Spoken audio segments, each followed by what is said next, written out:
తెలివైన నక్క, మొసలి. తెలుగు కథ. అనగనగా ఒక అడవిలో ఒక నక్క ఉండేది. అది చాలా తెలివైనది. ఒకరోజు ఆ నక్కకు నది అవతల ఉన్న తోటలోని పండ్లను తినాలని ఆశ కలిగింది. కాని నదిలో నీళ్లు ఎక్కువగా ఉన్నాయి.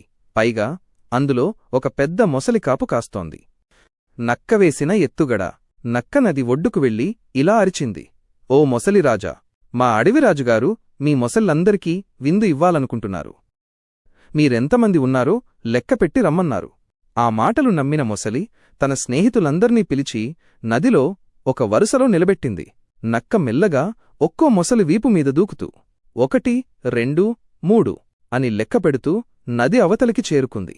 తీరం చేరాక, మొసలిరాజా, మీరంతా చాలా తక్కువ మంది ఉన్నారు, విందుకు సరిపోరులే అని నవ్వుతూ తోటలోకి వెళ్ళిపోయింది.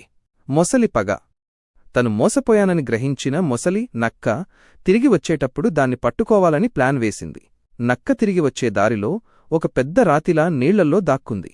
నక్క తిరిగి వస్తూ ఆ రాయిని చూసి అనుమానించింది. వెంటనే ఒక ఉపాయం ఆలోచించి గట్టిగా ఇలా అంది, ఈ రాయి వింతగా ఉంది. ప్రతిరోజూ నేను పలకరిస్తే సమాధానం చెప్పేది. ఈరోజు ఎందుకు పలకడం లేదు?